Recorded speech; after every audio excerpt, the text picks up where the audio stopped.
વેરાવળ પાટણ શહેર ભાજપ મહિલા મોરચા પ્રમુખ ઉષાબેન કુસકિયા દ્વારા મહિલાઓ માટે ફ્રી મેડિકલ ચેકઅપ કેમ્પ યોજાયો, જેમાં ગીર સોમનાથ જિલ્લાના ભાજપ પ્રદેશ અગ્રણી ઝવેરીભાઈ ઠકરાર, ગીર સોમનાથ જિલ્લા પ્રમુખ શ્રી મહેન્દ્રભાઈ પીઠિયા, પૂર્વ પ્રમુખ માનસીભાઈ પરમાર, ઉપપ્રમુખ મંજુલાબેન સુયાણી, મહિલા મોરચા પ્રમુખ નિશાબેન ગોહેલ, મહામંત્રી હેમીબેન જેઠવા, ગીર સોમનાથ જિલ્લાના પ્રભારી રઘુભાઈ હુંબલ, હર્ષાબેન પુજારા, ભારતીબેન ચંદ્રાણી વગેરે હાજરી આપેલ અને આ મેડિકલ કેમ્પનો શુભારંભ કરવામાં આવેલ, તેમજ મહિલા મોરચાના તમામ આગેવાનો સહિત વેરાવળ પાટણ શહેર મહિલા મોરચાના બહેનોમાં મમતાબેન મિશ્રા, નાથીબેન ગેલાણા, ભાનુબેન તોતિયા, મંજુલાબેન આગિયા, જિજ્ઞાસાબેન રાવલ, ભાવનાબેન ગોસ્વામી, હેતલબેન દેવમુરારી તેમજ ઇન્ચાર્જ રેખાબેન શાહ તથા સવિતાબેન મહેતાએ ખૂબ જ જહેમત ઉઠાવેલ, તેમજ આ કેમ્પનો 200થી પણ વધારે મહિલાઓએ લાભ લીધેલ।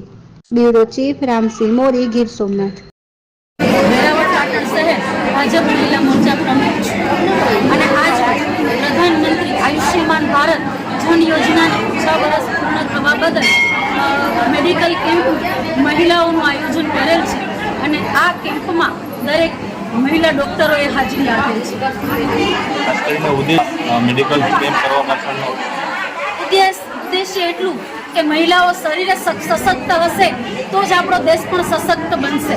મહિલા છે એ આપણા દેશનો પાયો છે, એટલે મહિલાઓના આરોગ્ય સાથે કોઈ પણ ચેડા ન કરે અને વ્યવસ્થિત રીતે મહિલાઓનું ચેકઅપ થાય અને એનું યોગ્ય નિદાન થાય અને યોગ્ય રીતે સારવાર મળી શકે એવા હેતુથી આ મેડિકલ કેમ્પનું આયોજન કરેલ છે। કેટલા ડોક્ટરો આમાં જોડાણા છે, કેટલા લાભાર્થીઓ અહીં જોડાણા છે, કયા સ્થળે આયોજન છે? આજરોજ આપણે વેરાવળમાં ગાયત્રી મંદિરે આ મેડિકલ કેમ્પનું આયોજન કરેલું છે અને આ ગાયત્રી મંદિરે મેડિકલ કેમ્પના આયોજનમાં હું ઇન્ચાર્જ તરીકે છું, મારી સાથે રેખાબેન શાહ સહ ઇન્ચાર્જ તરીકે છે, સવિતાબેન મહેતા પણ સહ ઇન્ચાર્જ તરીકે છે, તેમજ ભાજપ મહિલા મોરચાના તમામ હોદ્દેદારોએ હાજરી આપેલ છે, તેમજ આ મેડિકલ કેમ્પનું ઓપનિંગ પણ અમારા જિલ્લા પ્રમુખ શ્રી મહેન્દ્રભાઈ પીઠિયા દ્વારા તેમજ અમારા પ્રભારી દ્વારા કરવામાં આવેલ છે। કેટલા તબીબો અહીં સેવા આપી રહ્યા છે? અહીંયા મિનિમમ 7 તબીબોએ સેવા આપેલી છે। કેટલા દર્દીઓએ, મહિલા દર્દીઓએ આ કેમ્પનો લાભ લીધો છે?